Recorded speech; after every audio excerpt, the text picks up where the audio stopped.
Hello, this is Deborah Anderson, the Black Woman Animator, come back to you with another video. And in this video, I have Corey Turner. Wow. Can you introduce yourself?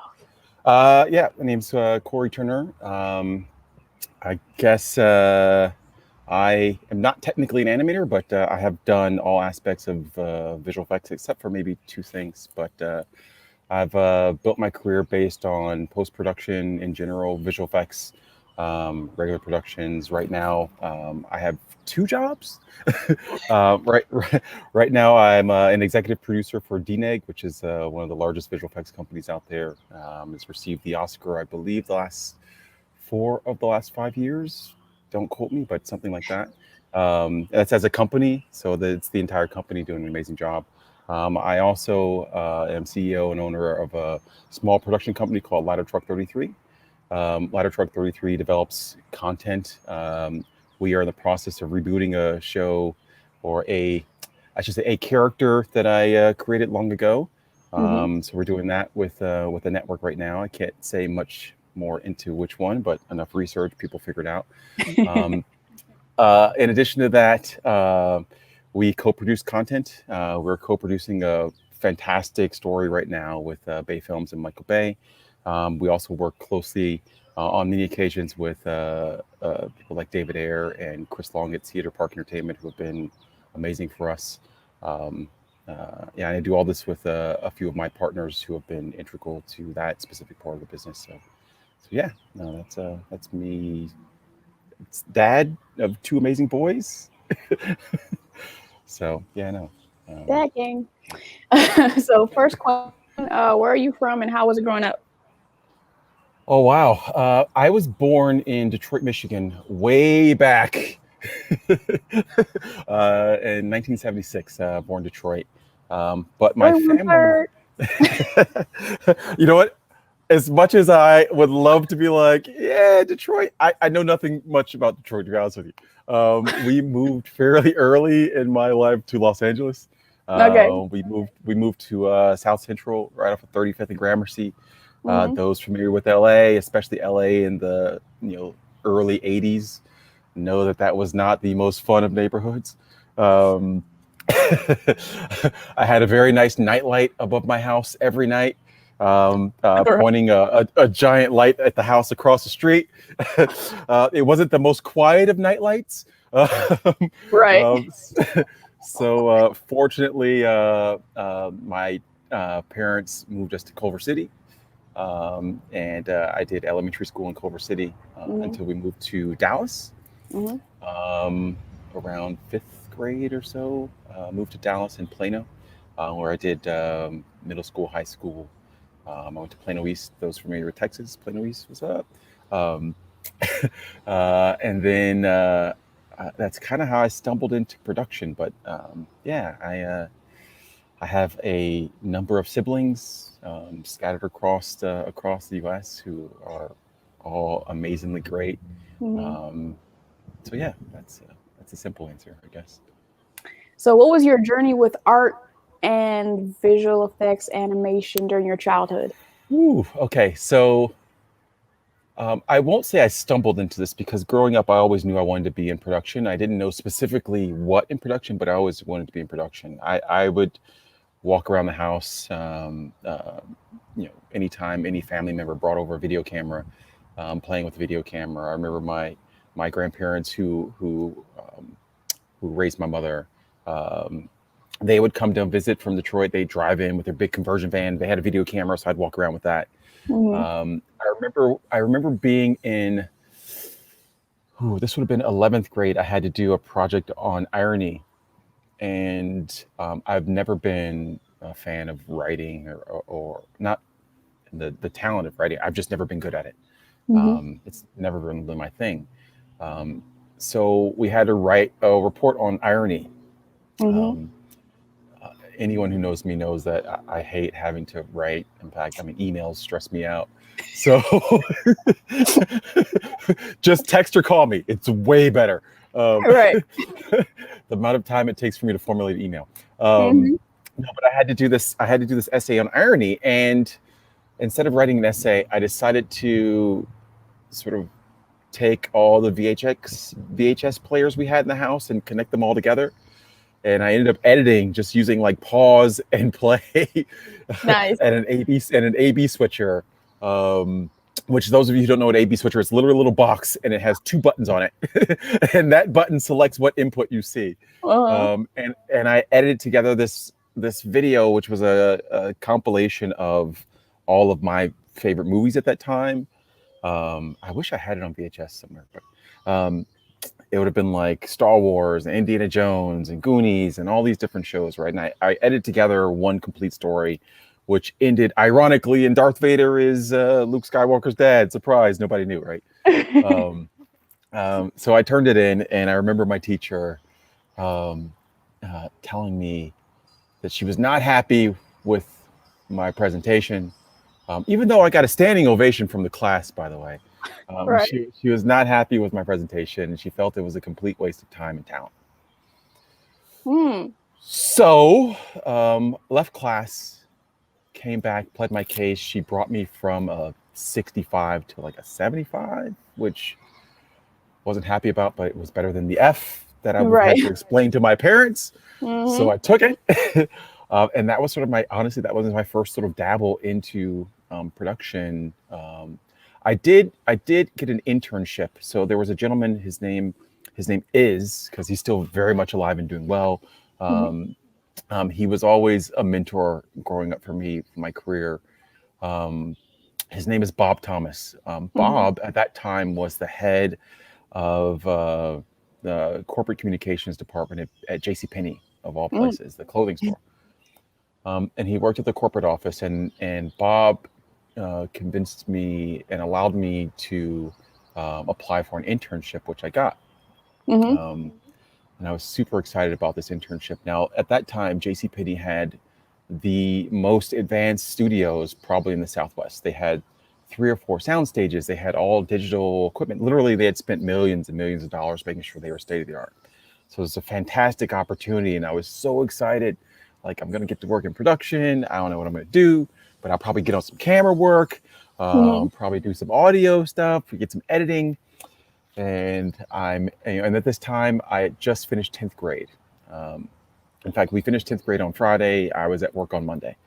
I get in, I'm there early, which I'm never early. And the first task he does, he takes me to this room, and it was a closet, probably just regular closet size. And actually changed that. It was actually an office converted to a closet. And he opens the door, and I kid you not, you can't even see the lights because it's stacked full of moving boxes. The entire small room. And in all the boxes were business cards just thrown in the boxes. And my first task in production was to get all the business cards and type them into FileMaker Pro. And I was devastated. Devastated. I hope you're watching this now, Bob. Yeah, I was devastated. I was like, what is this? Is not production. So yeah, I spent the next probably 3 weeks to a month typing business cards into FileMaker Pro as an intern in production, which taught me a lot. It taught me how to use FileMaker. It definitely honed my typing skills. Right. But it also taught organization, right? And I think that was the goal of the task. And also that not all the time, not every time will there be tasks that we have to do or that we're going to like. But in order to make the next step, you can't let the current step stand in your way. Yeah. So yeah, I finished that task. It took a couple weeks. And then I got to start working in production, start to go on remotes. A show that he was producing called Impact, which aired in Dallas at that time. I started to get to participate in remotes and started to actually learn like real production at that point. And that was my professional entry into it. From there, I actually stayed in an internship probably 1 or 2 years.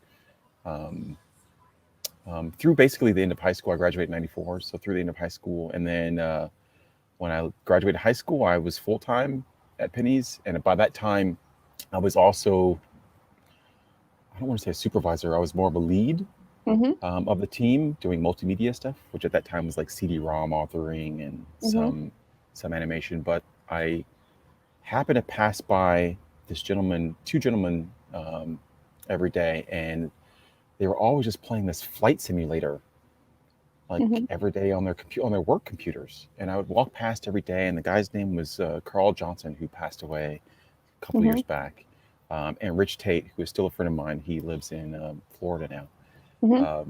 But every day they'd be playing this flight simulator. I'm like, you guys don't work. Every time I pass you, just doing this flight simulator. I'm like, how do I get that job? And so I just started playing with them one day, and we all would just, after work, play on these flight simulators. Well, they were like, well, do you want to see what we really do? Because, we don't do this. This isn't our job. And they were the animators and the visual effects artists. And so they introduced me into the visual effects aspects of production. I fell in love with it, and I stuck with it ever since. So I have those two gentlemen to thank for that. That's awesome. I knew if I had to type all those, I would have been going home to do Mavis Beacon. Like, let me get faster. Let me play this Mavis Beacon. Yeah, that's probably why I don't like doing emails and stuff now. It's it's the PTSD from the first task I ever had to do in production by Bob Thomas. So there are so many like things that people experience, like eating too many strawberries on somebody's farm, and now you hate strawberries. Like, childhood was like, I did too much of it and I hate it now. Yeah, it's done. It's a wrap. Not doing it anymore. So were your parents supportive of your like artistic interests? Yeah, so it was awesome because my parents have always been super supportive of anything I wanted to do. Even going back to the time I took apart my dad's VCR just to see how it worked. When it was brand new, he wasn't too happy about that. I may have become an engineer. Who knows? So no, they've always been super supportive of anything I've ever chosen to do. As long as it's made me happy, they've always been supportive. I'm sure, given the opportunity, my mom or my dad may have chosen different paths for me initially, but we all find our own path. The beauty of that is that my parents backed the path that I chose. So Phil, is your biggest breakthrough in your career? Ooh. That's a hard one. Or if you have multiple, that's fine. Yeah, I think there's multiple, because part of my, I don't want to say success, because listen, every day is a struggle to survive and evolve. But I'll say what has helped me to get where I am today, whether good nor bad, is just the ability to always stay a student and to keep learning and to always just look forward and see if you have to, do I need, a couple miles up the road, do I need to make a right or left? Because this specific road that I'm on may be ending or curving in a direction I don't want. And so that sort of mindset has kept me in a position of always trying to evolve my career. And that's where I got into a situation where I've literally tried almost everything, right? Oh, there's a little bug crawling, where I've tried almost anything. But that has also been great as a supervisor or producer, because by doing everything that's on a part of the production, it's made me very aware of the implications of my decisions. So a lot of times when I'm asking my team to do something, I'm not asking them tasks that I don't know how to do myself, or at least have a very good idea how to do myself. Right. So that I understand the challenges that they may encounter. So I would say that the biggest breakthrough, there's been many. I created, I'll go back. The first breakthrough would have been, getting into animation and having that opportunity. That's a massive breakthrough, and especially at a time where, listen, I mean, quite frankly, listen. This is the Black woman animator I'm talking to. There wasn't a lot of us doing visual effects at that time. On top of that, I was in a very small market. It wasn't like today where you want to learn how to use After Effects, you want to learn how to use Maya, you go to a YouTube video. No, there were no videos. There were barely any manuals. Right. If you wanted to learn something, you had to figure it out, or you had to just talk to a lot of people, right? And there wasn't one software package. There were 10, 15 for specific things. Like there was a modeling package. There was an animating package.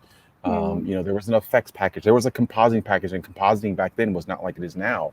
It was all timeline-based, linear compositing, not node-based flowchart compositing. No, and it was trial by error. And on top of that, I'm not an artist. I don't consider myself an artist. I can't draw to save my life. If you had a gun in the back of my head now and said, "Draw a stick man," I'd be like, "You just might as well go ahead and shoot me. Just go ahead and shoot me.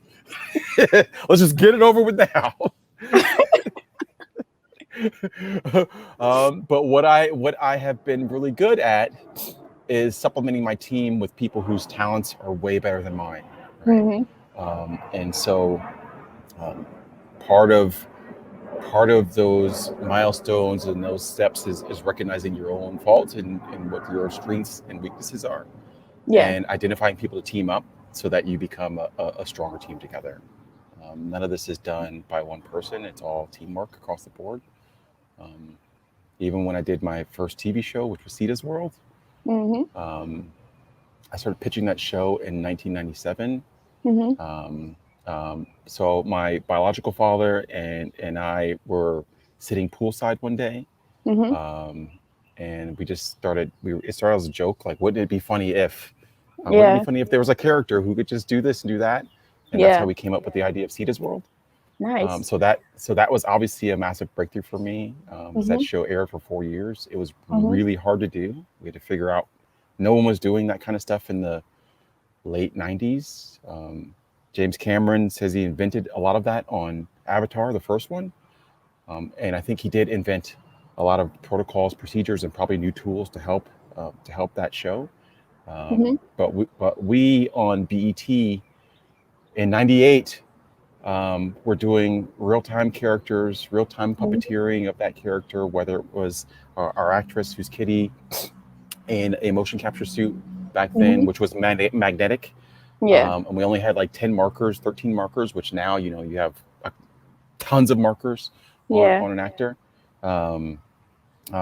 We had her in a motion analysis magnetic suit, which was plenty of funny stories there. But we had no face capture. We had no finger capture. Fingers and eyes were all manually puppeteered. We could only make 5 face shapes that would get triggered in real time, just based off of vowel sounds.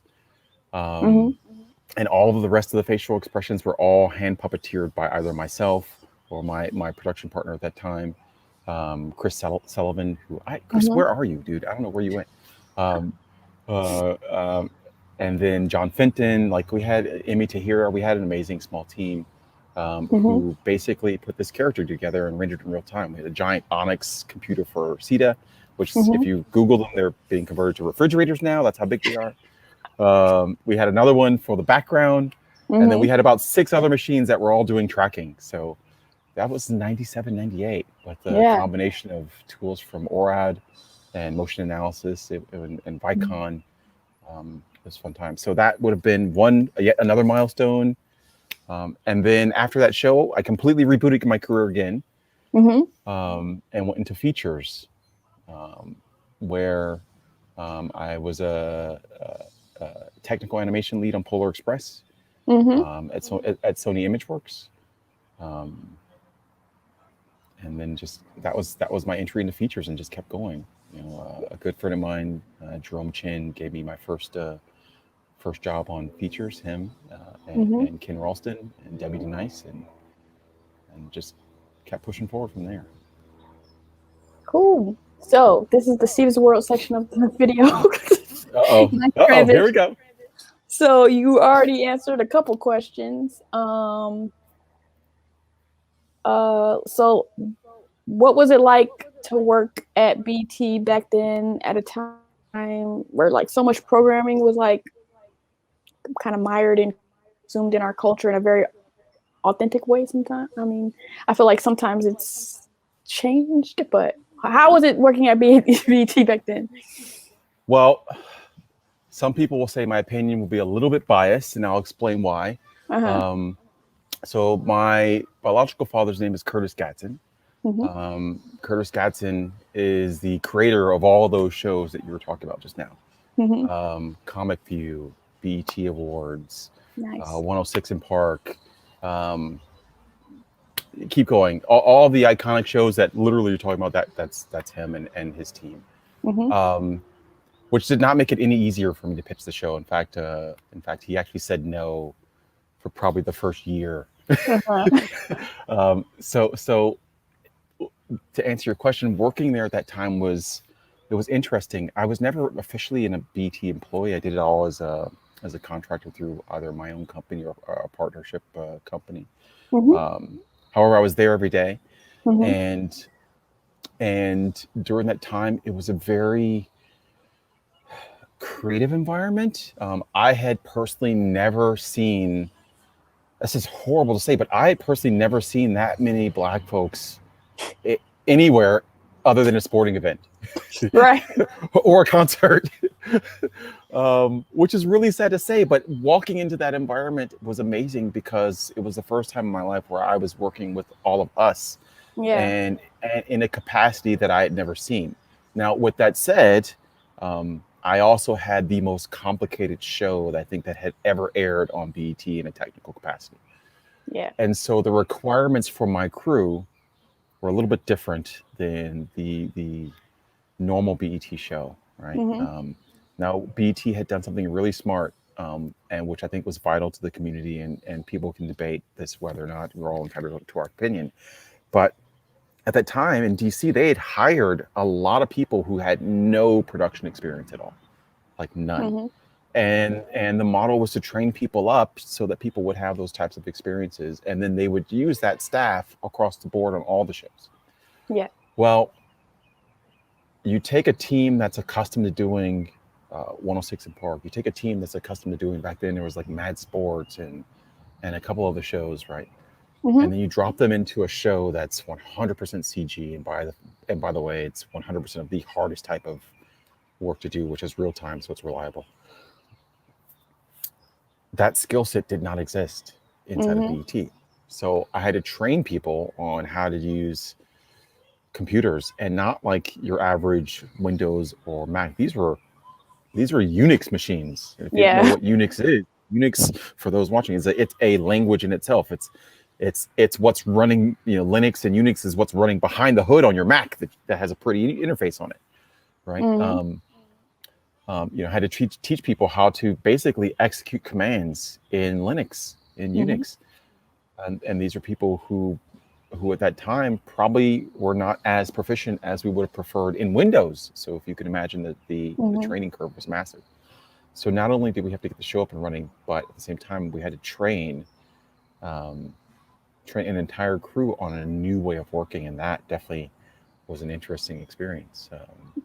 Looking back at it now, I think we did really well because the show stayed for 4 years. But that was definitely some insight in how how at that time there was an experience gap inside of a company like BET versus the Sonys, the Disneys, etc. Yeah.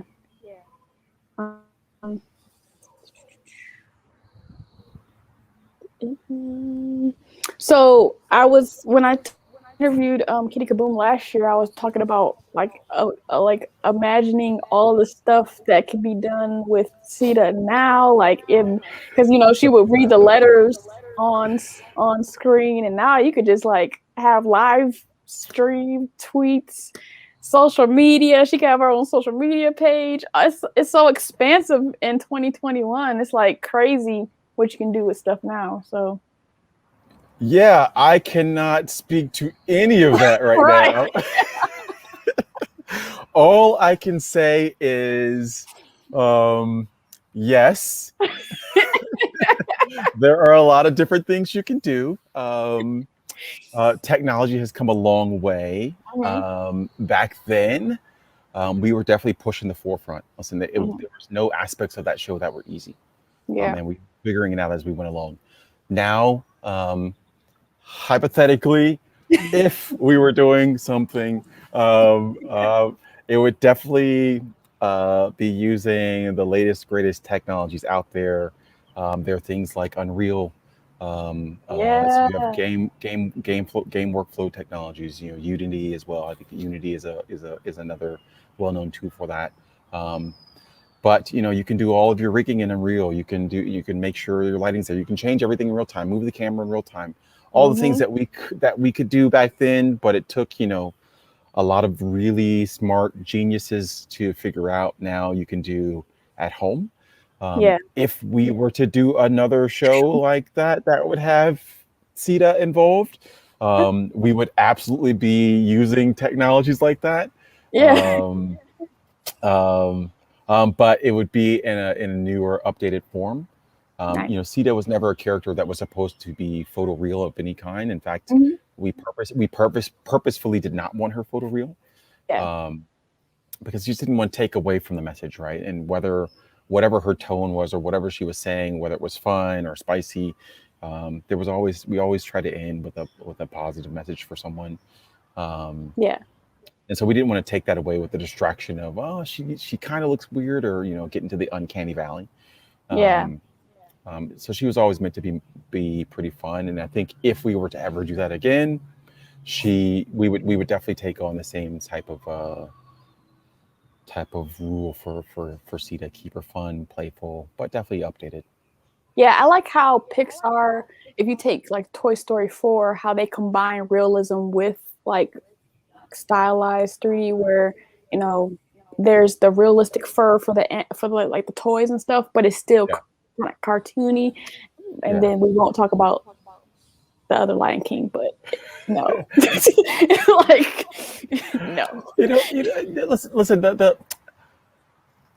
I think Pixar, this is a place that is full of amazing, talented artists. I mean, I had the opportunity years and years back to meet with Lindsay Collins and Andrew Stanton when they were doing. Oh my gosh! Now this is why I have to have coffee in the morning. John Carter of Mars, um, and they had all transitioned over from, I believe, Nemo at that time. And so I was heard a lot of stories of how they were working. That is a massive and amazing machine. The amount of stuff that they can turn out over there, the workflows they have in place. I love the short stories that they do just as development projects for artists. A lot of facilities don't do that. I remember when I worked at ImageWorks, we did shorts during the downtime. And the shorts were designed to keep artists employed and busy, because losing artists and then bring them back, the whole onboarding, offboarding process is very expensive for a company. Yeah. So doing the shorts allows people to hone their skill, allows them to dabble in areas that they don't really get to dabble in. But it also allows those companies to develop more tools and workflows to be more efficient on whatever the next project is. Yeah. And so I always liked to see the shorts coming out of Pixar and all the other companies, because that gives you a preview of kind of what they're doing in the future. Yeah. So I'm always super impressed with those groups, but there definitely needs to be more diversity as a whole, just within all those teams. Yeah. So you've been a stereographer, a technical animator, among other things. Can you kind of explain in simple terms what those are? Yes. Okay. So I will tell you, the 3D aspect of my career is something I completely fell into. It was not planned in any way, shape, or form. I was head of layout at that time for Alice in Wonderland, directed by Tim Burton. I was super excited about the layout role. I was working with another really talented supervisor, actually two of them, Albert Hastings and also Carrie Villegas. Now, one of the requirements that Tim Burton had was that he wanted to see everything on set in real time. So imagine this giant green screen. I mean, you guys can Google it now, but and see the pictures. But we had 3 sets, all green screen. We would have a mix of physical props and CG props. But Tim wanted to see everything on set in real time, i.e., what Cameron is doing now, right? So we put together a small team to basically do on-set real-time previs. And I helped as a lead on that specific portion of the task. From that, it was natural for me to gravitate into layout because while we were doing layout on set, that stuff needed to translate over into the feature. Halfway, not even halfway, but a third of the way into layout, I think Disney made the choice that the show was going to go 3D stereoscopic. And the guy who was the genius at that time at ImageWorks for knowing everything in stereoscopic, Rob Engel, he was super busy on another show. I believe that show was, I don't remember what it's with the gerbils. Dear God, why is it not coming to me? It's a great show actually, and the director's super cool. Okay, it'll come back to me. But he was busy on that show. So they needed someone to do it. No one on our team. I remember the meeting. We were in the VFX producer's office. Her name was Chris Forsyth Smith. She was amazing. Because she allowed me to take on this task, of which I had no clue what I was doing. It's me, another gentleman, Brian Doman. We're all in her office, and she's like, "Someone's got to take on the 3D part of this show." And it was kind of like crickets. And I was like, "Man, I'm layout guy. Like, I'm cool with doing layout. Layout leads to the next great thing, right? I can keep doing layout. Layout's a great credit. It allows you to work with the director on storytelling." And then a conversation from my father kicked into my head. And I remember him telling me one day, he said, take on the task or do something that no one else is doing and just get really good at it. Yeah. And so I just like, I'll take on the 3D part. And then after it came out of my mouth, I freaked out. All I knew about 3D at that time is you had to put on some weird glasses. That was right. So I immediately just dove in, and like I have done in the rest of my career, again, there was no books or anything. I just started calling people, speaking to people, reading everything I could in sight, and just start figuring it out. And I had a small team at the time who helped me greatly, and we dove in and we just did we spearheaded all the stereo conversion and 3D layout for Alice in Wonderland, which ended up being really successful and a great presentation, super fun. Ken Ralston was the supervisor. He and Tim Burton gave me full, like, they just were like, go make something cool and show it to us. And they just allowed us to play. And we literally just did on every single shot what felt fun. I didn't, like, nowadays stereographers do depth scripts and they map out the whole show, and a stereographer, and I don't mean to ignore your question, a stereographer is someone, when it comes to a 3D movie, they're the ones who decide how much depth is going to be in every single shot, right? And by doing that, you separate the cameras apart, and that gives you depth. So they are the ones who decide what that's going to look like and how that's going to flow from shot to shot, scene to scene, and then for the whole movie. However, in the visual effects aspects of a stereographer,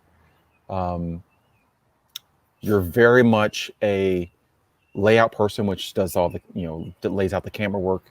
You're very much an animator, or at least working closely with animators to make sure those performances are playing well to camera. You're also trying to catch a lot of cheats that normally work in 2D photography that don't work in 3D photography. There's an entire language that has to be discussed and worked on, and it really requires you to understand all of the departments of a show. So while my title at that time was stereographer for Alice in Wonderland, my role more specifically was more the role of 3D VFX supervisor. And that was all inadvertently and not purposeful. But I oversaw not only the camera layout department, but we would look at anything that came from animation. We would look at anything from effects. And then I was also the 3D comp lead or supervisor on that show as well, because someone has to evaluate all the comps and make whatever changes need to be made or decisions have to be made in order for those comps stereoscopically to fit into the movie. None of which I knew I was going to have to take on. But again, you just got thrown to the wolves. You figure it out. So yes, I have done a plethora of movies as the 3D supervisor, 3D VFX supervisor, stereographer, or whatever we're calling that role. But that journey to that came from my experience in all the other departments. I think the only departments I've not worked on in visual effects is cloth and hair. I've never able to wrap my head around it. All of you cloth and hair people are way smarter than me. And effects. I opened Houdini for about 2 days and I closed it and was like, I'm never opening this software again. I am not that smart. I am not that smart. But other than that, I've been fortunate to try or play in all the rest of the departments, which helped me to understand, again, how my decisions affect the rest of the team, and hopefully that translated across all the teams to be able to work together. Yeah, the thing you said about jumping into something that's new, I feel like could it be important to people either trying to break into the industry or pivot, because I feel like there's this guy and his name is Goto Fujita. He seems to do that. He did that with Quicksilver or something like that. And when you said that, it reminded me of Octavia Spencer's character in Hit, where she was like, let's go learn. I'm gonna learn Fortran right quick and get this job security for all these women. Yeah, absolutely. None of y'all know how to do this. Right. Listen, the best thing to do is to not have, don't be a one-trick pony. Like, learn it all, because you never know what skill it's gonna. So to give you an example, I at one point in my career early on, I was also an editor. Right. And I remember working. I remember being hired by Action Pay-Per-View, which was long ago, to cut the interstitials. And the interstitials basically, so they don't exist anymore, first of all, but on TV or cable, they were all the trailers that would air advertising the on-demand or pay-per-view movies, right? Oh man, it was by far not one of the most fun activities I've ever done. But it taught me how to edit. Right, because we would take these B movie trailers and we'd have to recut them to look like A movie trailers. And so that was like many nights of just all night trying to figure that out. Well, that skill set as an editor, I still use today. For example, I spent the last 2 days like helping out as an editor on another feature that I'm doing right now. I won't say any names because I can't say it, but it'll be out later in the year. But ultimately, our team needed help. And I just jump in and help out, right? So I tell my teams, no one works for me. We all just work together, and we figure it out. But those are skill sets. As long as you can keep always just try and pick up something new, you will use it at some point in time, right? You'll use it, whether that's to assist someone else out on a project, or if it's just to take advantage of an opportunity that's presented itself. During a time where your normal opportunities may not be there. Right. So, stay a student. Yeah, and that ability to jump in, it builds up your reputation. I was telling my students about last semester, a lot of them didn't turn in their work, and so I have a come to Jesus meeting. Okay, so I'm an industry professional. I have connections. If you're constantly not turning in your work, then you're building a bad reputation with me, and I will not give you a recommendation. I will not introduce you to people. Not reliable. Yeah, you know what? There was a lot of truth in what you just said. I have been fortunate to have spoken at a few universities. Why they're wanting to listen to me, I have no idea. But you got knowledge. I've got the mistakes to share so that you have the knowledge. Right. But there's always a little test that I do from time to time. And one of it's just to see if people are paying attention. And 2 is to see who's hungry. And when I say hungry, who's willing to just take a moment and go the extra mile to try and achieve their goal. So I was speaking at Howard a couple years ago. And during this conversation, I'm up on stage and I'm talking to an amazing group of students. And I said, man, I'd really love a coffee. And then I just went back into my speech.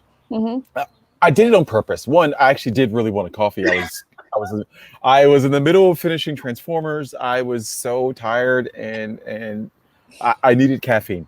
Right. Two, I was just curious to what would happen. Mm-hmm. And sitting there, I see this young woman stand and just leave the room. She came back about 10, 15 minutes later, walks up onto the stage, just hands me a coffee.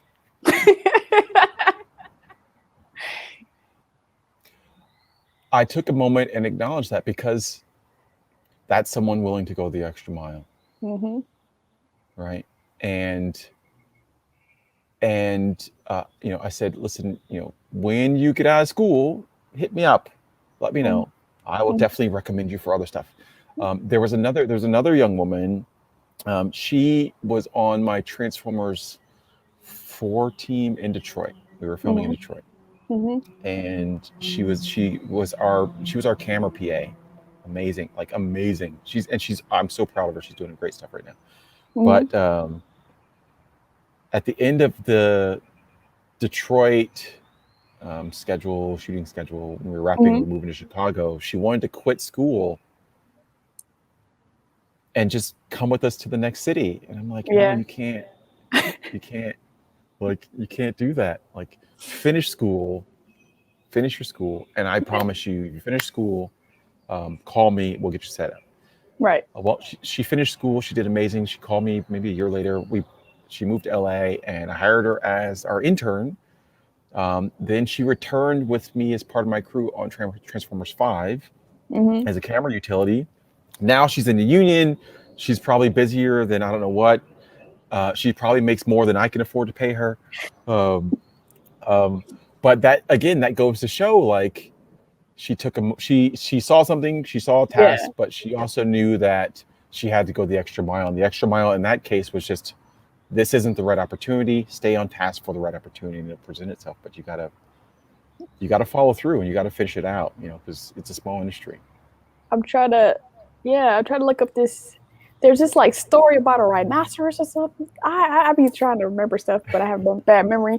But there's this idea of like somebody telling you, I want a rhinoceros to like for this thing to walk down the street, and the idea is that the person like goes out, researches rhinoceros, goes to whatever country rhinoceros is in, and then brings it back to them, and that's like the person that's willing to go the extra mile. Right?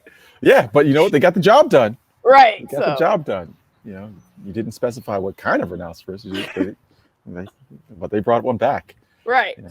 So I remember going to the re-release of the 2D Lion King in theaters, where it was the 3-D, and I remember sitting there and was like, oh, they just got all of our money, because all the animals was like moving across the screen. Ooh. And so it was like, y'all just got our money. And so what are the thoughts, like, what do you have to keep in mind when you're doing 3-D movies to make it interesting, whether it's 2D or 3D or visual or live action? Like, because that was like, oh, this was back in the day when they weren't thinking about 3-D. So why would you have stuff coming at the screen? I was like, I'm just sitting here and I just paid all this money just to see Lion King again. Yeah.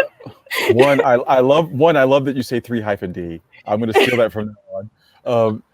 No, so you are 1,000% correct. So one of the things that happens on all of the stereoscopic movies I've worked on is a sort of heart-to-heart talk with the director. And it's for a couple of reasons. One, it's really to evaluate what type of story they want to tell. Do you want to, what works in a 2D show, 2-D show, what works in a 2D show photography-wise is not the same language that you would use in a 3D show. We as humans, we as filmmakers have become amazing at 3D to 2D conversion. In that we live in a 3D world. Everything we see every day, all day is 3D, which is really funny why seeing it on screen is disturbing to people. I'm like, that's what you see every day. But that's a whole nother discussion. I think they walk around with just one eye open. But the photography language is completely different. Right? Yes. So For example, because we're masters at 3D to 2D conversion, we have become accustomed with ways of making the camera feel like it's the POV of the audience and sort of dictating what the audience can see. So for example, I've got no props here, but if I had a prop and I wanted to just have something blurry in the foreground, right, that would cause you to focus on my face. Yeah. Well, in 3D, that's like holding your hand in front of someone's face while you're talking to them. Right. And not holding in front of their face, but holding it like right up against their face. Right. It doesn't work. So things like dirty over the shoulders, they don't work. It's very uncomfortable. Yeah. There's the argument of, well, just push it away. So you can do something that's called convergence, and you can, by moving the images horizontally, you can push the image further away in whole away from the audience, or bring it towards the audience. So inside the screen or out in front of the screen. Well, you can't do that either. You can't just take all the shots and just push them away, because then you have to push all the other shots around it away as well. So it trickles around to all of the surrounding shots. So there is a photography style that has to be discussed in advance. Yeah. After you determine that language and style, you know what type of movie the director wants to make. And then you can start discussing, okay, for the visual effects shots, the animation team has to do X, Y, and Z. So in 2D, you want to make something feel like it's coming at people. You fly it and it goes towards the edge of frame and kind of goes past, and the audience interprets that as coming towards you. Yeah. Well, in 3D, when you have something going towards the edge of frame, it's just going towards the edge of frame. And on top of that, as it gets closer to the edge of frame, only one eye sees the whole piece of that object. So it just becomes annoying and doesn't really give you the idea of it coming at you. For example, I worked with J.J. Abrams on Star Trek Into Darkness. First of all, J.J. is one of the finest directors I've ever had the privilege of working with. His style for critiquing shots, I learned a lot. J.J. will pick a shot apart completely in the absolute nicest of all ways. To the point where at the end of this discussion, you're repitching to him what you think is your idea, which is really just the idea he was trying to get you to see from the beginning. Right. You're like, yeah, so I think it'd be cool if we did this and did that. And he's like, yeah, of course. That's amazing. It's a great idea. No, that's what he wanted originally. You just didn't get it. Right. So there is a scene at the beginning of the movie. They're going through the red forest, and there is a spear, and the animators were animating it towards edge of frame, towards edge of frame, towards edge of frame. And JJ was really, really complimentary and was able to help us formulate the right language to get the animators to do something that's completely uncomfortable for them, which is to start working in 3D language, which is to have the spear come directly at camera, right? Yeah. And it made it made for a really fun, unexpected moment, right? And you don't do that all the time, right? Because it becomes gimmicky, but every so often that can be really fun. Having those discussions with directors is cool, but having those discussions also with the rest of the team, it creates a very unique artistic environment where you're protecting the 2D movie, but you're also giving an enhanced experience for the 3D movie. And it's not just all about, stereoscopic camera work. It definitely involves animation. It definitely involves the effects team, because if there's any effects, dust particles, etc., it changes the workflow that team would normally have. In 2D, you would render holdouts in a different way. When you're rendering in 3D, like, you got to take that to account now, because you're seeing two different perspectives. Or in 2D, that object may be really far away and you're scaling it up for whatever reason. But in 3D, no, the object is really far away. In fact, it may be behind your CG character or your actor. So spatially, it has to be in the right space as well. So those types of conversations start to happen across all the teams. And when that happens, you get a really unique experience, which is why I think you have the unique stereoscopic experiences from, like, the Camerons of the world, the Michael Bays of the world, because they're trying to take that into account as they make those movies. To address your comment about stuff moving horizontal, oh yeah, that's always a problem, because it's gonna stutter and step, and because it's a movie that wasn't made with that idea in mind. Well, it's really more about the refresh rate of the projector and the camera, right? So when something's going horizontally, you're going to get stepping because that image, when it's being reprojected, is being reclocked at a much higher frame rate. And because there's no other motion blur or no other sort of diagonal motion to smooth that out, what you're seeing is a stutter, which is an artifact of the, in some cases, artifact of the projection method. That just becomes very uncomfortable. Yeah. And so I always try and convince the directors I'm working with to avoid horizontal, just straight horizontal motion. Or if we have to do it, then there's a choice to be made. Yeah. Do you care about the stutter, right? And protect the 2D movie because at the end of the day, there's a story to tell, or do we address the technical requirement for that one specific shot? And sometimes in my experience, addressing the technical technical requirements for one specific moment may not be warranted for the story. Yeah. And in certain cases, it is. It's every film and every production crew and every director will be different in their choices, and that's okay. The Marvel team does really well with that, and they've got a system that allows them to really work with their filmmakers to make really good products. So I think I have to, hats off to that team. They do great. Let's see. So you mentioned Uncanny Valley earlier. You were lead motion capture integrator for Polar Express. What were your thoughts at the time when people were complaining about the Uncanny Valley aspects of the film? Yeah, so I've encountered that a couple times on Polar Express and on Beowulf.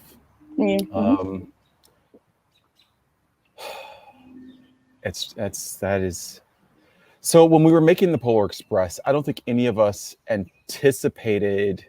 I don't think any of us anticipated the difficulty it is with making CG humans that look real but stylized. I think one thing that helped us was Doug Chiang's interpretation of Robert Zemeckis' image or vision, and that it was all to kind of look like a painting. So that helped us. But yeah, eyes are really hard to sell. We as humans stare into people's eyes all day long, whether consciously or subconsciously. Yeah. And we use it to detect mood and tone and intent, so that we can figure out for ourselves if we need to continue the conversation or turn around and run. Yeah. And one of the fear things that I personally think we encounter is that when we're in danger and we look at that person who's a threat and we see into their eyes, you can determine kind of their intent. And in Polar Express, one of the shortcomings, in my opinion, was that we just never really got the life into the eyes of the character. And that was super hard to do. To this day, it's super hard to do. Yeah. Do I think we did well? I think we did well for the time. Yeah. Did I ever imagine that movie becoming a Christmas classic? No. No way, man. No way. Jerome Chin, who was one of the supervisors on it, along with Ken Ralston, Jerome and I are very good friends, and he's been amazing for me in my career. But we talk to this day, and we're just like, yeah, we didn't see that coming. Did not see that coming about it being a Christmas classic. I would have bet money. No. I would bet money. Like when we were working that movie, I would have bet money. Like everyone hates this movie. We're gonna get destroyed. We're gonna get destroyed. People love the movie, but when you're in it, what makes things good is when you're always just pushing to make something better. And even though you might think it's bad, when other people see it, they think it's good. Well, they think it's good because they're coming into it fresh, and you've just been knee deep in it. Solving the Uncanny Valley is very, very hard. Beowulf, I thought we did better on Beowulf. The look dev team, and the look dev team is really the team who's behind getting the overall look of the character to feel more natural and to feel real. I think they did a much better job on Beowulf. But again, it's a super hard show. We're also talking about, dear God, almost 20 years ago, 15 years ago. Technology changes every year, so the tools and the abilities today are way better than back then. But everything has to start somewhere, right? Mm-hmm. Back then, the Uncanny Valley was a big discussion. We always stayed fairly stylized to kind of stay away from that as much as possible. Mm-hmm. But Zemeckis also wanted characters who matched the look of his production design, right? And Mm-hmm. so there's a delicate balance there. With Cita, I never wanted to get anywhere near the Uncanny Valley, so I stayed with Mm-hmm. a stylized character for that. Yeah. But it's I think that's going to be a challenge always, to be honest with Yeah. you. Mm-hmm. Making a digital human, it's really hard, and it's getting better. Tools are getting better. I'm very impressed with, and I don't remember her name offhand, but the CG character that has her Instagram following, she looks very real. Mm-hmm. She looks amazing, and she looks like she has life in her eyes. So I think that team does fantastic. We don't see her move very often, which is strategic, and that's okay. That is not a knock, because if I was them, I would do the same thing. Right. Um, but you know, I think it's something that we will always struggle with. Yeah. And I think that the day that a CG character becomes so real that it's hard to tell is also an amazing achievement, and also super scary and fun. Yeah. Because it's like, all right, so is that really Deborah on camera, or is that some Deep fake. or am I talking to you know, Steve in, you know, Georgia Idaho. with some voice part? Right? I know it's you, Steve. You're not gonna fool me. Like, you know, so I think there's pluses and minuses there. Yeah. Yes, I would love to see the perfect digital human, and yes, I would love not to see the perfect digital human. You worked on both the SpongeBob movie, Sponge Out of Water, and the SpongeBob movie, Sponge on the Run. What do you think about the different styles in the different movies from both an animation professional and like a viewer point of view? So I worked on the first one all the way throughout. On the second one, I consulted at the very beginning. At that time of my career, I was a senior vice president of post at Paramount, underneath Stephanie Ito, who allowed me to participate on that show, much in my 3D capacity, but also again as a supervisor. SpongeBob was one of the hardest shows I think we've ever done. We did that in partnership with Rough Draft out of Korea and Stereo D in Burbank, California. It was super hard because getting SpongeBob to look like there's depth there on a character that's flat shaded, and a character that's intended to not have depth was really hard. In fact, I argued a lot of times at that time that doing SpongeBob was actually harder than Transformers, which is crazy to say, but it was super true. Like, all the line art had to be redone because the details that you would see on the stereoscopic side of the movie, you didn't see in the 2D side of the movie. We had to exaggerate all the Z maps and all of the depth shaping that we did on all the characters and environments just to get it to read. Otherwise it always still felt flat, and we had to do that so we could preserve the look of SpongeBob and the shading of SpongeBob, but also deliver a super fun and really amazing 3D presentation. So I rolled the dice and just went super deep with all the depth, so we could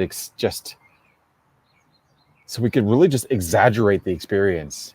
And you know, I built in areas for the audience to have a break from just this massive amount of depth that we would put in every single shot, so that no one felt fatigue, or at least that was the goal. I hope that was achieved. But we had to exaggerate everything in ways that if it was a live action show or live action photography, would have looked super odd and strange. And having to give shape to SpongeBob, who's all skewed in shape, and that's how you are able to detect his moods. All of his angles kind of go off in weird directions that make no sense when it comes to actual physics. It was really hard to sculpt. But by exaggerating everything, it gave us the ability to be able to express that environment in a way that no one had ever seen. But technically, it was super hard to do, and it still to this day is one of the hardest conversions that I've ever worked on, just to get done. But thankfully, Yeah. again, going back to the team, we had an amazing team who through all the late nights just stuck with it to help us figure it out. All of the 8-10 hour review sessions that we would do, stuck in this dark room in Burbank to Yeah. literally noodle with every aspect of the image. hmm Hopefully, played out well. The second SpongeBob, I consulted at the beginning, but that was during a transition period at Paramount where I was hmm moving into the last couple of CG feature. The last couple of live action features I was going to be doing hmm before my exit. So I didn't participate much on the second one, but I'm familiar with the team that did, and those are all people that I know and love and trust, and I still think they did an amazing job. So I don't think anyone has seen the second one in 3D.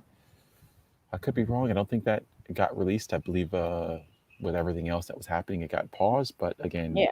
I was not at Paramount at that time, so I can't speak to what happened after that. But the first one, super fun to work on. Again, the director of that show just allowed me to play and have fun.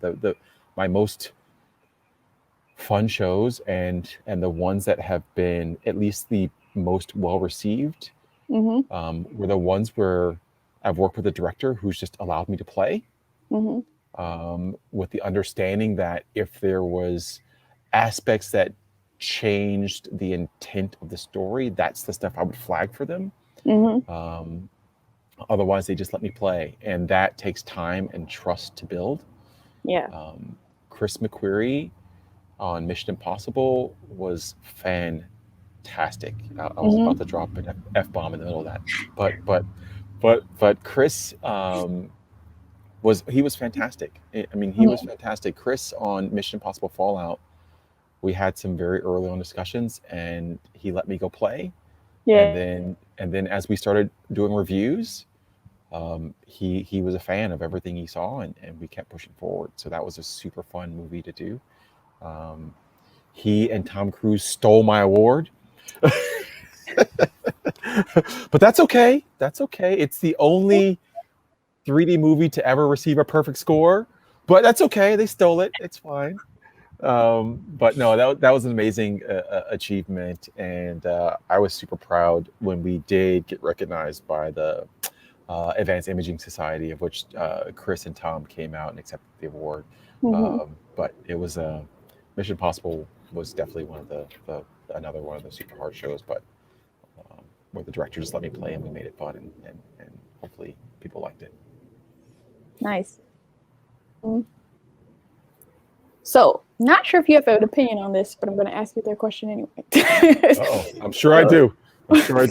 So the next level from 3-D is 4-D, right? So I haven't seen many 4D movies, so I don't know how much they've improved. But something I noticed when I saw years ago was that there wasn't a lot of consistency whether the viewer was experiencing physical movement from first person or third person, and a lot of decisions seem to be kind of arbitrary. I think in Korea, when I lived in Korea, I saw a Green Lantern or something. I don't know. Hopefully, it wasn't one of mine, but yeah. So have you put any thought into how 4D can be improved? Yeah, I'll tell you why that is. So I want to be careful because this is not a knock in any way. But I'll tell you that the 4D experiences in most cases in most studios happens in a vacuum. So a lot of the times, even for my own shows, I would have no insight into the 4D aspects of the experience until the day we were actually QCing the final DCP to go to the public. And so one day I asked, and I asked one of the companies who was responsible for doing the chair and whether something's going to blow out at you, or how many when are we going to bounce up and down. I said, who determines this, and who's making the call? Like, I never would have put bumps and bobbles here because it doesn't line up with the story, right? And in their defense, and that's why I said this is not a knock, in their defense, they were very frank. They're like, listen, we typically get the movie from the studio. It's in the latter portions of the moment. It's kind of an afterthought. And they just have someone sit down and watch it and just kind of do what they interpret as what the experience should be. Yeah. And like any other skill set, I'm sure there are people who are better or worse or just interpret things differently. And that one sole person is determining whether you're bobbling, bouncing around, dropping in your seat, something's blowing in your face. Like, that's one person, and that's their interpretation. And they may have no idea of the history behind that scene or that specific part of the story, but they have a job to do and they got to get it done. Yeah. Right. So in my opinion, which that's the disclaimer, yes, a lot of times those experiences are disconnected. I would love to see filmmakers take a bigger active role in how the 4D experiences are going to continue. When people can get back into theaters, which I hope that's soon. I think we as an industry need that. Yeah. And I miss going to theaters. But every filmmaker out there should know, by not participating in that process, you're giving up a lot of creative freedom to your movie. Yeah. Now, in filmmakers' defense, a director, a producer, they got a lot on them, especially in the finishing stages of a movie. No movie is ever finished. We never finish. We just run out of time. We just run out of time. It's just pencils down. Like I've never finished a movie, ever. You just run out of time. I can't watch any movie I've ever worked on because I know where the bodies are buried. I know where the problems are.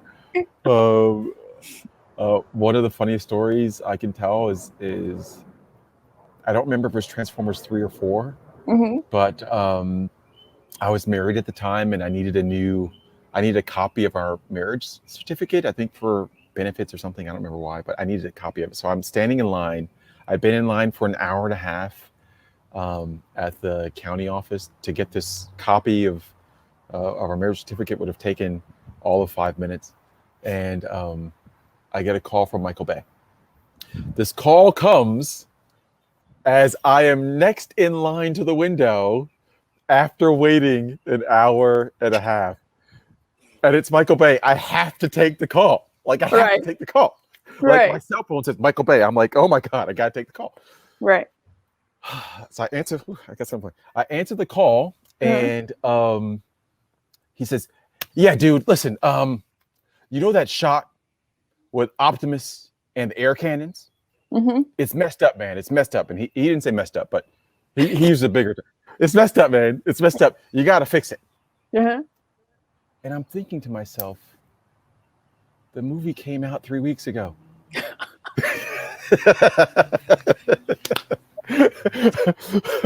But the man has spoken. Right. So what do? I get out of line.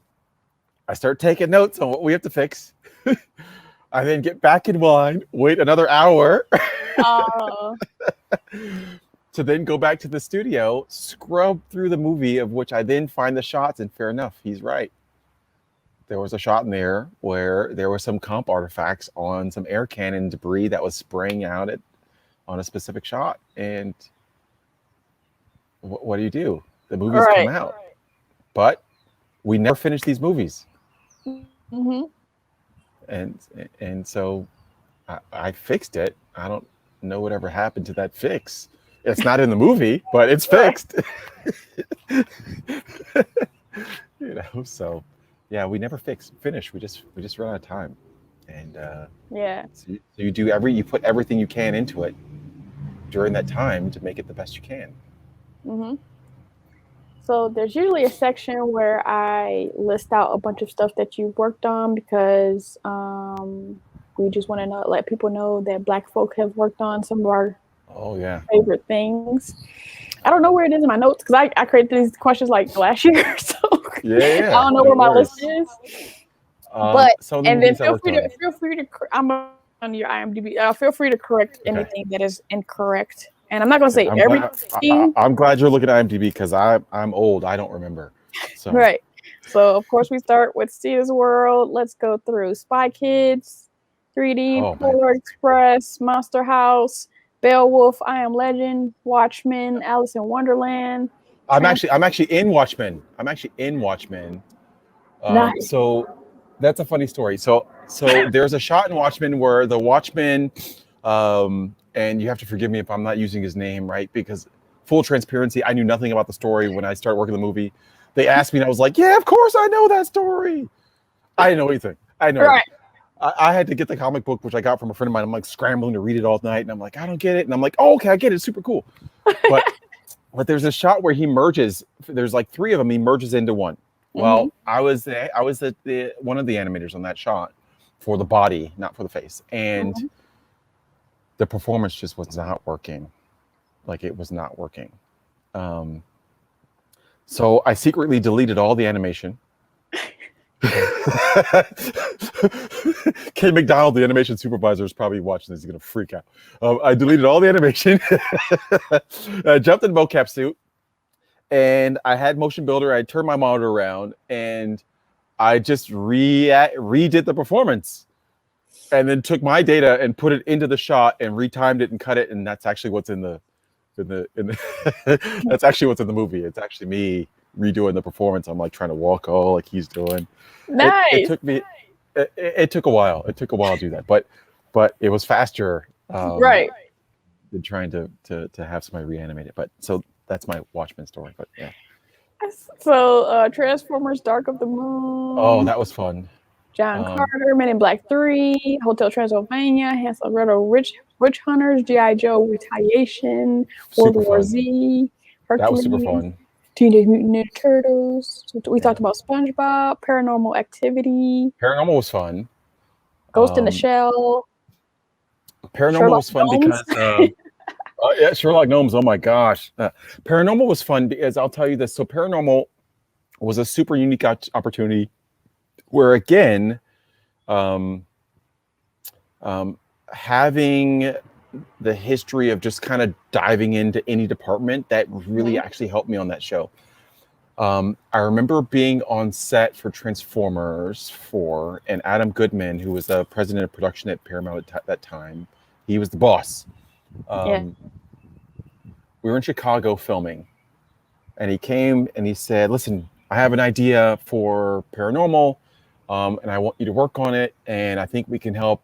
You can help design some of the scares using 3D and VFX, et cetera, et cetera." The discussion ended with, I'm not a fan of scary movies. I have wicked nightmares.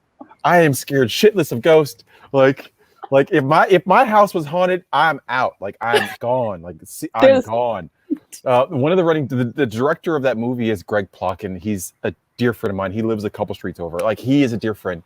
The running joke is, why do they stay in the house? Just leave. The movie will be very short. Right. Ghost stuff happens.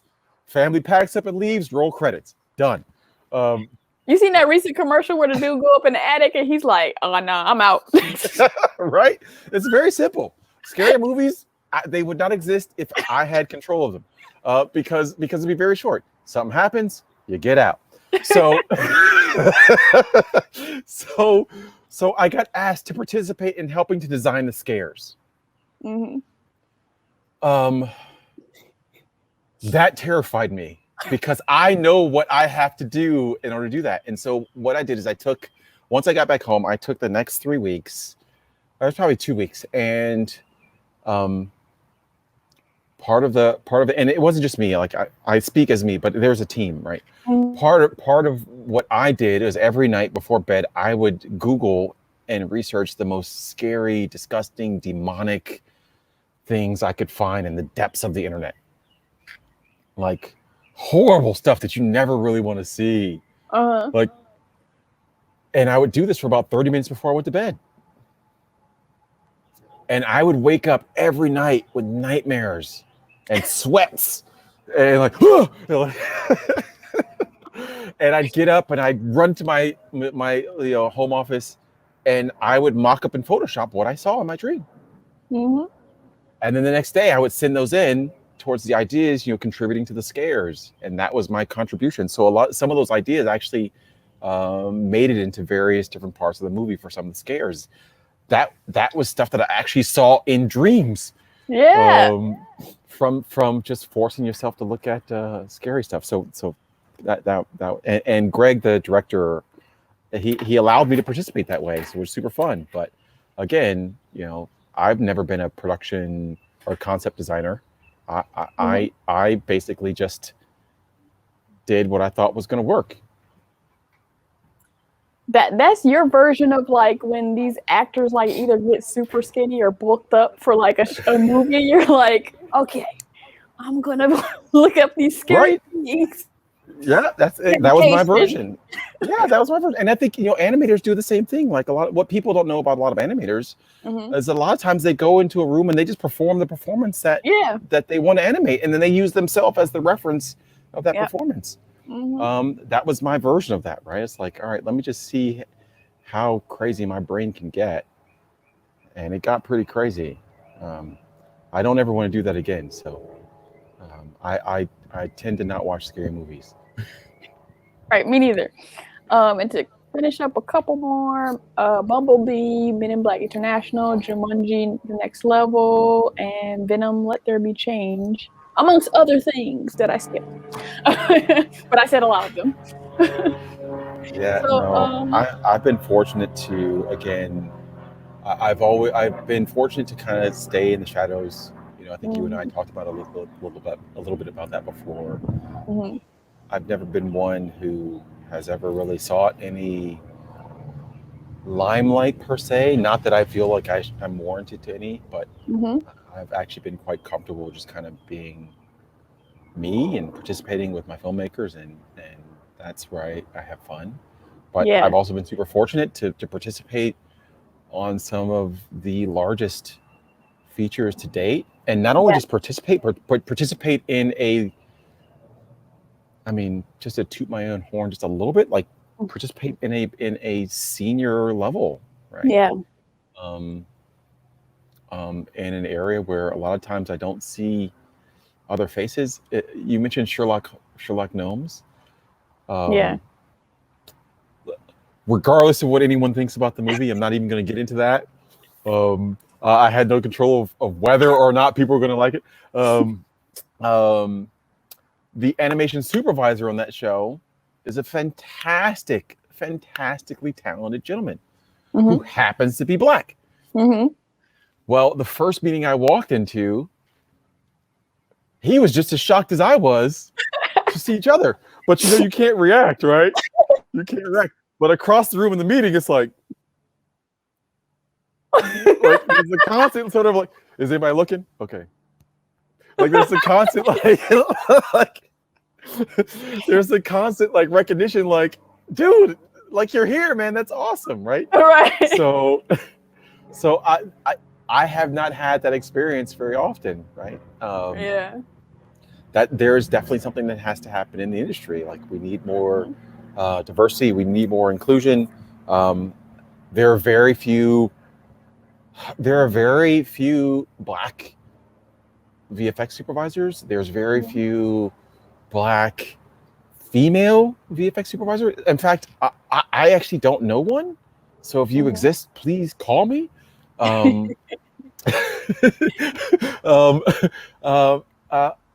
There are very few Black male executives outside of a minority-controlled production company, which we need more of those as well. But we just, as a whole, we need more diversity and inclusion. During my Paramount days, I was a senior vice president. I was super fortunate to be in that role. I never sought out to be a studio executive, to be honest with you. Even when I took the job, I really intended to stay there 2 years. I ended up staying a little more than 7. It was never about the studio title, to be honest with you. In fact, I didn't really understand the weight of being one of the few Black male executives in a studio, especially probably the only Black male executive in post-production period. So I never really understood the weight of that. It didn't actually dawn on me until after I left, to be honest with you. After I left Paramount. But the years of participating in that space is very hard, especially when you're the only one, because you feel the weight of just having to always go a little bit extra. Yeah. Whether it's recognized, whether it's acknowledged, whether you're supposed to do that or not, it happens. And I know it's not just, and I say this with a caveat that it's not just Black people, it's not Black men, it's not just Black women, it's minorities as a whole, to be honest with you. And I put females in the category of minorities when I say minorities. There is an unspoken necessity to always go the extra mile. And I've always said that you don't actually have to be the best at the task that you're doing, but you absolutely have to outwork the rest. So I always felt like if there was an email, I had to respond now. If there was shots that had to get done, they had to get done now. Like if there was a budget, it had to get done on budget. If it was going to go over budget, I had to be very clear on why it was going over budget. Like and things that were out of my control. Like there was just a lot of, and I'm not saying there was as in like there was coming from the studio. That's not what I'm saying. I'm saying just industry-wise, there is a lot of pressure just to do good because you feel like if you don't perform well, you affect the next person. Yeah. Right. You don't want to be that one guy who's like, well, we tried it with Corey. It didn't really work out. So we're not trying it with Daryl. Right. Yeah. Or Darrell, however you want to say it. Like, you don't want to be that guy. You don't want to be that guy. You don't want to be that woman. So, there was always that. But I went off on a tangent. But it's totally fine. It's an important topic to talk about. So you work with Michael Bay, Tim Burton. You mentioned J.J. Abrams, many other people. How is it to work with people who are pushing the limits of visual storytelling? Okay. Michael, I love you. He is the hardest director to work with on the planet. Michael will push you to the end and he will push you to the brink of the limits of your skill. If you have a weakness, he will find it.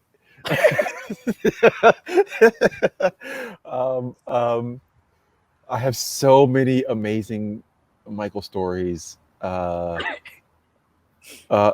on my deathbed, I'm just gonna be like, because once I die, that's it. On my deathbed, I'm gonna be like, last words, and a diary is gonna fall out my lap, and I'm gonna be out. Like, I'm dead. You can't say anything else. Michael is the hardest director ever, because he expects greatness. Like his movies visually have to wow you. Which means that he has to push you. And what's acceptable for other people is just not acceptable. Like it has to be good. And he makes it super complex. They are not easy shots to do. And I think everyone on the team will tell you that. With that said, he ruins you as part of the crew because you become very accustomed to a style of working that's really fast. And you become very accustomed to a style of working that is not filmmaker by committee. And that's a very thing I want to highlight, that he does not filmmake by committee. There's one voice. That is a luxury that you don't get to experience across the board on all other projects, right? So because of that, even though he's pushing you, at the end of the day, there's only one voice. And you get to work with that one voice to make something great. Other shows, there's definitely a committee. Like, I'll go back to JJ. So we're doing Star Trek. JJ has this very inclusive way of working, which is fantastic because you feel like you're part of the crew. You feel like you feel like anything and everything you say, he could potentially use, put his own spin, but it could actually end up in the movie. Like that's how cool JJ is. But in some ways, it's also filmmaking by committee. So I remember this one day we were doing a review, and this was for some 3D shots, and JJ opened up the discussion to the room. And if you're a PA, this is going to be a very, very good lesson for you. our PA at the time, actually wasn't mine, he was a PA in a different department, says, hey, let's go back to this one shot. And I think what this person was doing was trying to just make themselves known, to be really honest with you, because the comment was kind of weird. But he said, because the way he worded the comments, where he was trying to use words that JJ used, like that. Hey, there's my dog in the background. I hope he's not about to poop. Okay. He would use comments like, that shot really bumped me. Like, those are things that JJ says. Mm-hmm. So this person said, that shot really bumped me, and I think we should do X, Y, and Z. To which I replied, those are fantastic notes, and we will keep them in mind when we actually start the shot. We actually had not even started the shot yet. Like, but that being said, that's the type of freedom you have when you're on a JJ show. Yeah. Right. Anyone and everyone can just speak up. That's not the case on all shows. A lot of directors, I did the last Transformers Bumblebee, and Travis Knight is a director who very much likes to review in private. He likes to go through stuff on his own. He wants to make sure he can gather thoughts, etc., to make sure that he knows exactly what he wants to have on screen. I'm moving so my dog doesn't, who's now playing in the background. Thanks, Adam. I just want to make sure he didn't poop. Right. Travis is very accustomed to, he wants to work in a way where he just you have to allow him to have his process, and every filmmaker has a process. And for Travis, that happens in private. So you have to learn to adapt all these to these different styles of working. But I've worked with, Travis, JJ, Tim, Barry Sonnenfeld, who's a super fun guy. I love him. John Chu. John Chu is a fantastic director. If anyone ever gets a chance to work with him, he's fantastic. We did G.I. Joe Retaliation together. I recently just helped out Antoine Fuqua. Again, another fantastic director. I just been fortunate to have had opportunities to work with some really talented people, and to be able to offer at least a little bit of my own creative spin on their vision, which has been super awesome. But hopefully there's more people out there like me, and hopefully I can help create more people like me out there. So, but way better than me. So, what do you feel makes a bad director to say a good director or excellent director? What? Sorry, one more time. You broke up. What makes a bad director? Okay, so I cannot share this name.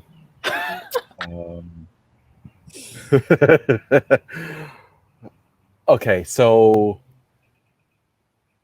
this specific person, I did not actually have the opportunity to work with. I will say that, because during the meeting where we were going to work together, I just didn't feel like it was a good connection. And I was at a point in my career where I was able to fortunately kind of pick and choose if I actually wanted to do the show or not. And this person told me while we were watching what their content was, and telling me what the intent was and what they wanted me to do, which I didn't really understand how they came to that conclusion of doing that type of presentation.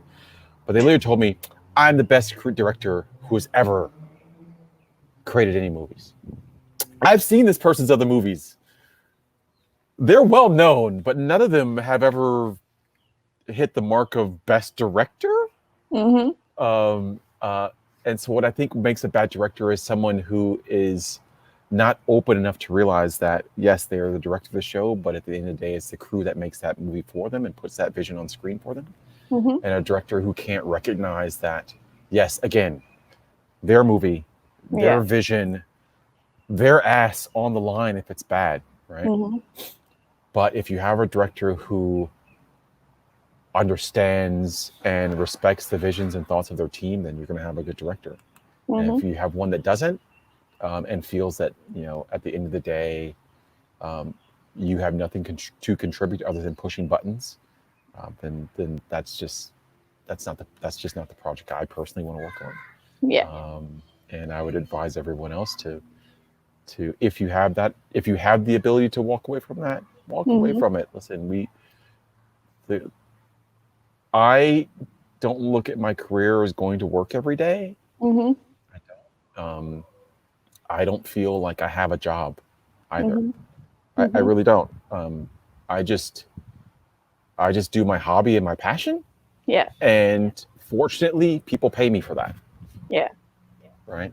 So um, and but that's because I've also worked with a crap ton of good directors who Mm-hmm. also feel that way, but also help me to feel that way when working with them. So Yeah. the good directors are the ones who are collaborative and respectful and understand how much you put into it. The bad directors are the ones that think that they're the only ones working on the movie by themselves. Yeah. Just a few more questions. What do you think are the barriers to entry for Black people in the VFX industry? Woo, education. Woo. All right. My HBCUs.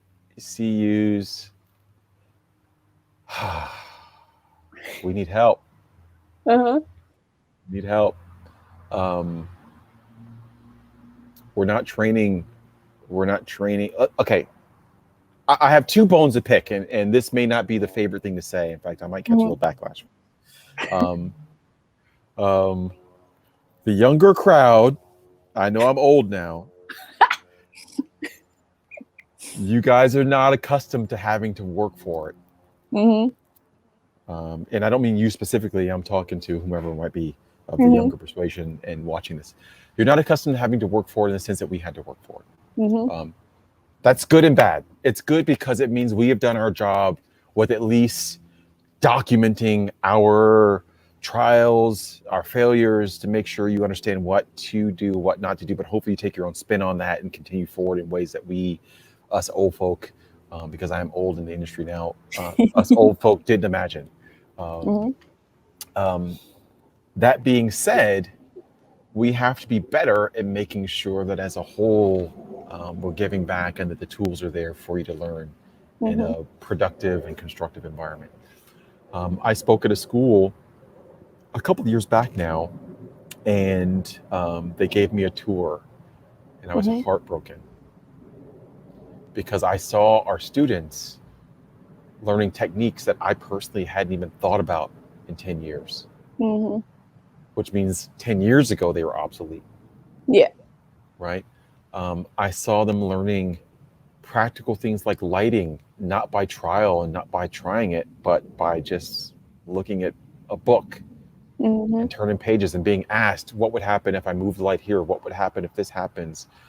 Um, I was heartbroken by that. And then on top of that, I heard the instructor telling them things that were super old. So in one specific class, I actually just chimed in and I did it respectfully, at least I hope I did. I was like, Yeah. yeah, I think that's one great method, but here's a new way that we actually do X, Y, and Z.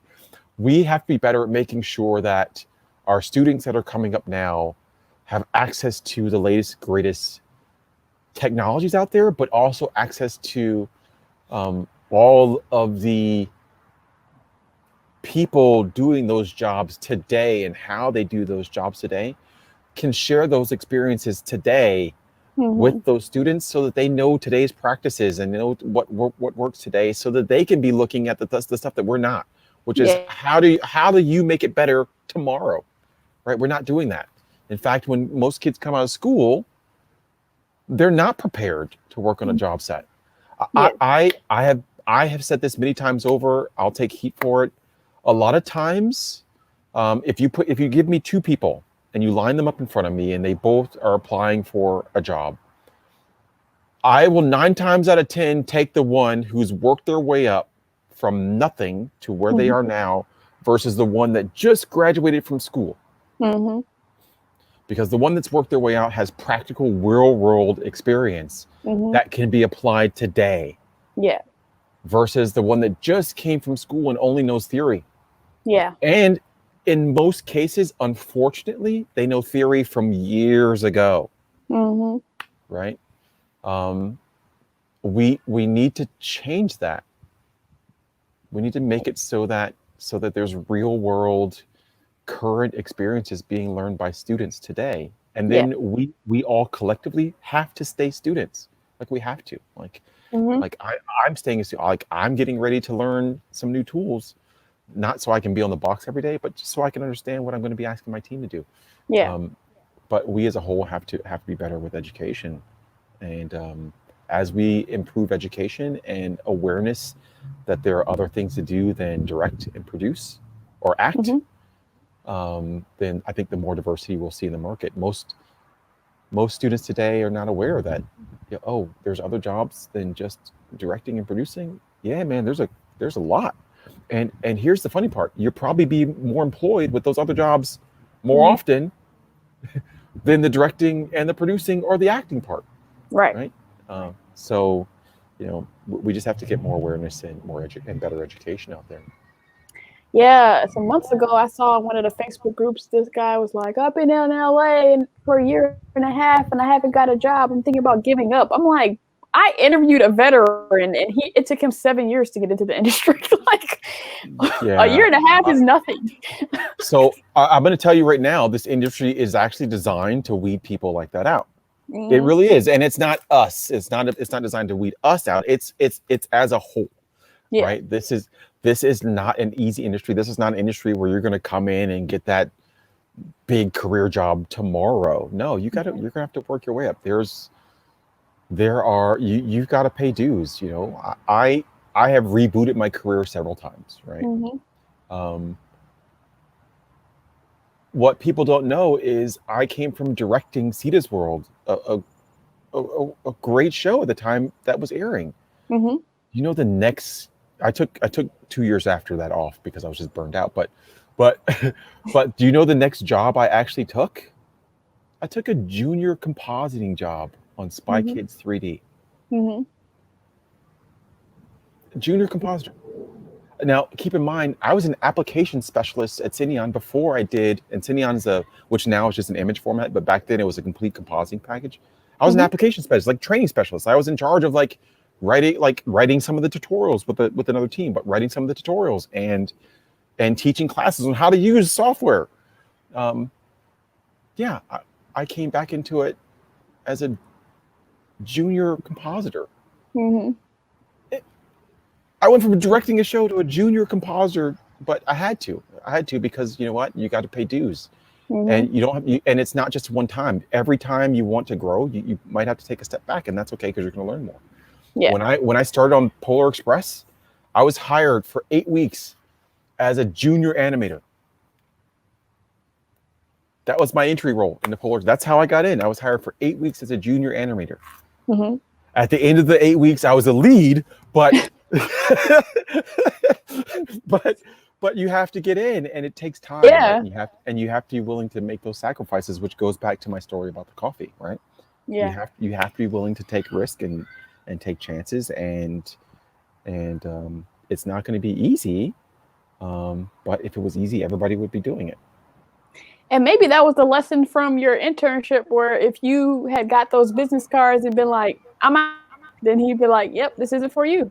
So the other part of that story was that there was actually 2 of us. And then there was the other guy who I love. He is still a very good friend of mine. But I think he was only there for like 6 weeks. Yep.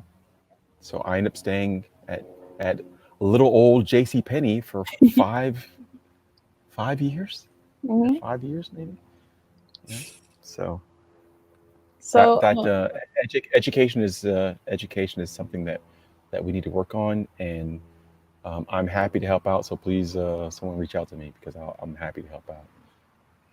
So, as a veteran in the animation industry, what have you decided is your purpose in regards to Blackness and Black professionals in VFX?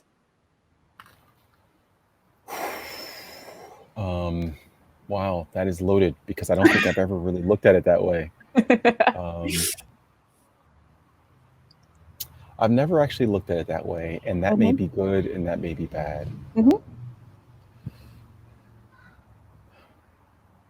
I've never looked at myself nor anything I'm trying to do as a contribution to the Black professional per se. Like I've had moments of reflection where I get it, But I've never looked at it as like, hey, this next move is because I'm trying to give back to Black professionals or grow the industry in that way. I hope I've been a good example. I know that I, like everybody else, am not perfect. But I hope I've been a good example at times of what we can achieve if we want to strive to do it. Yeah. I guess my contribution would be just to continue to give people opportunities. So a lot of my teams that I hire are people who have had very little experience, and I train them up because that's how I was taught. Yeah. There's a gentleman who works with me, and I say with me because, again, none of my teams work for me; they all work with me. There's a gentleman, and I love the story. His name is Chance Tanner. Chance came to me as a recommendation from my father years ago when I was at Paramount. He had some experience in production in the field, like E&G, camera work, etc., like doing news stuff. He traveled around a bit, doing news type stuff, but nothing on the feature level or large scale TV model. I met with him, and he was very upfront. He's like, I don't know this stuff, but I want to learn. And so I drew out a post-production workflow. Yeah. I gave no explanation. I just drew it all out, diagram. I literally gave no explanation. I handed it to him and I said, come back 2 weeks and explain all that to me. 2 weeks that day, Chance came back and explained all that to me. And I hired him, and we've been working together ever since. And he's great. He has trained up in pretty much almost all aspects of post-production and has been fantastic. There is another fantastic woman, Gloria. She was an assistant, an admin assistant, and for a while, for a year, maybe longer, she had always expressed interest in trying to come over to my team, with the understanding that, yeah, she didn't have the experience, but she was hungry to figure it out. Yeah. So I brought her in. Why not? Someone's hungry, give them the shot, right? Yeah. Everyone always has the arguments. I didn't get the job because I didn't have the experience. Well, I look at it this way: if someone doesn't give you experience, you're never going to get the job. Like, you never get it. So I removed that as a hurdle. Brought her in. Now Gloria is awesome. She is a mega star VFX producer at Amazon. Nice. And so I guess like that, maybe my contribution is one of my talents has been always identifying talent. Yeah.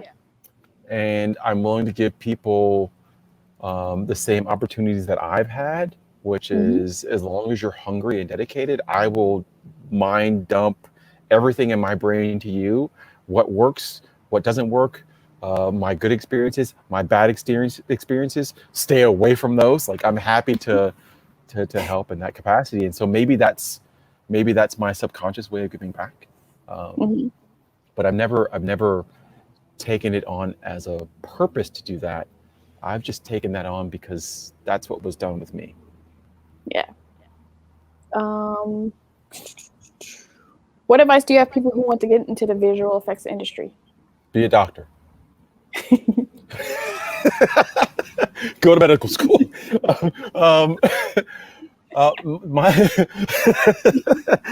Be a lawyer. My advice, honestly, is to dabble in every aspect of it, because our industry is changing, and this is an industry that is always changing, but it's specifically right now it's changing.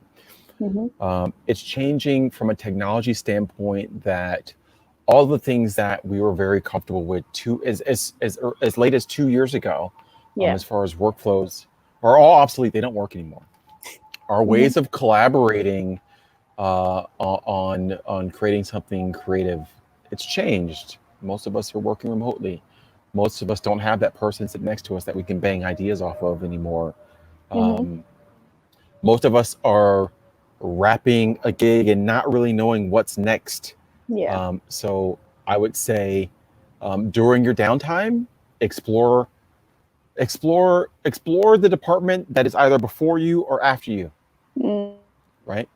So that you understand the product that you give them, what they have to do to it, but also it means that you also pick up another skill set that you can continue on with in the event that your task is concluded, or the department before you. because the department before you can bring some insight into it. Hey guys, listen, I've done that next job, and it's way easier for them if we do X, Y, and Z. Yeah. So I would say start out with just continuing education. Mm-hmm. And when I say continuing education, I don't even mean it in the most formal sense. I mean it in the sense of just exploration. Yeah. And the low-hanging fruit is the group before you or after you, right? And then after you learn those, do that again. Yeah. Before, after, and keep doing that until you get all the way through the pipeline. So last question, if someone was producing a documentary about you, what things would you want them to highlight about your life outside of your work in visual effects? Well, my kids. Definitely my kids. Mm-hmm. I think one thing that doesn't get discussed at all about our industry is the amount of time that we put into it. Mm-hmm. This is not a 9-to-5 career. Mm-hmm. Even for those who work for a vendor and your hours are 9 to 5 or 9 to 6, at the end of the day, you will hit some part of that production schedule where you're 12 hours a day, 6 days a week. If it's a big show, 7 days a week, 14 hours a day, 15 hours a day. Our industry is not one for work-life balance. Mm-hmm. So that takes a toll on family. Mm-hmm. And no one ever talks about that in our industry, to be honest with you. Mm-hmm. Divorce rates are really high in our Mm-hmm. industry because the unfortunate aspect is that in order to succeed, you have to dedicate the time, and time doesn't get made up. It just, you have to subtract it from somewhere else. Yeah. And so the earlier portions of one of the reinventions of my career, I was working crazy hours, right? And that subtracted from my ability to be as present as I could have been for my kids and family. Mm-hmm. Now the hope is as they get older, they understand why. Yeah. Right? Food at the end of the day still has to get put on the table. Clothes have to be on backs. School has to be paid for, etc. So I don't think we talk about that. But one of the things I think documentary-wise that I personally would say highlight is highlight all of those of us and not me specifically, because if it's a documentary about me, I'm going to be pointing saying, talk to that person, talk to this person. Highlight all of those who recognize that success in any way, shape, or form comes at a cost, and sometimes that cost is a negative cost and impact on families. So I would want that documentary to highlight ways of being better at work-life balance while still pushing and striving to be successful. Yeah. Right. I think I do a lot better at that now than I have previously. But, we're talking like, going through years of not being a great husband and not being a great dad. And that strives from just having to or feeling the necessity of needing to make progress and advancements in my career, and that was a portion of that cost. Yeah. And that just doesn't get discussed, right? No one talks about how much time we actually put into these shows. Transformers 4, the last 18 days of the production, I probably slept 15, 16 hours. I'll say that again, the last 18 days I slept 15 hours, 16 hours. That's less than an hour a day. Transformers 5 was roughly the same. Terminator, when I did Terminator Genesis and we were in the last few days of the DI, I was getting 300 to 500 shots a day for review. And we started the DI on a Wednesday, I believe. And I think I finally went home Monday morning. I was there in the DI suite the entire time, working, and you take naps, etc. when you can. That's not the best for family life with kids. So I think that has to be acknowledged in our industry. I remember remember being on I won't say the name or show, but I remember being on a show and it was getting super late at night and we were all sitting in editorial. This is a massive movie that people have seen. We're all sitting in editorial and I said, hey guys, I gotta go. Like, I haven't seen my kids. I gotta go. I gotta go home. And I remember one of the executives looking at me and saying, you think you're the only one with kids? And it just goes to show, like, there is an expectation in the industry to kind of just lay it all on the line every single time, and that doesn't get discussed, right? Whether it should be that way or not. So I would want my documentary to highlight the ways that the industry should change, because at the end of the day, we're not saving lives, we're making movies. Right. To entertain people, to give people an escape from whatever is actually going on in their lives, but we shouldn't be destroying our own lives in the process. Right. So how can people connect with you if they want to? Connect with me, my Instagram, I think it's at CT3D. That I also have my company, which is Ladder Truck. Hey, there's lens flare. Love it. I also have my company, Ladder Truck 33. There's a website you can go to. And also, of course, DNEG. I can always be reached through DNEG as well. But you also get to see a lot of cool images and stuff on the DNEG site, because I gotta tell you, DNEG has amazing artists. So any of those methods. Instagram as well for Ladder Truck. Ladder Truck 33, I believe is the Instagram. My Twitter at Corey B. Turner. All those. I may not be checking it as frequently as I need to, but I'll see it. So feel free to reach out. I'm happy to help out however I can, even if that's just pointing you to someone else. So so Corey, thank you for taking time out of your busy schedule to do this interview. I love that you're doing this. So hey, listen, kudos to you, because this is a journey in itself, and so I applaud your effort. Thank you for doing this. And I feel like somebody else would have given up. I'm like, no. Don't give up. Circling back. Don't give up. Don't give up. Don't give up. I'm sorry it took so long. It's been a busy year. Right. I did Jumanji last year, which was really crazy and busy. I did Men in Black International before that. I had a couple other projects I was doing with my friends at Cedar Park and now with Bay Film. So it's been busy. Thankfully it's been busy. Yes. That's a good thing. So to everyone out there, I want you to like So I Know It's Real, comment and tell me how you feel, subscribe to Seal the Deal, and sign up for post notifications to show your zeal. And I'll see you in the next video. Peace.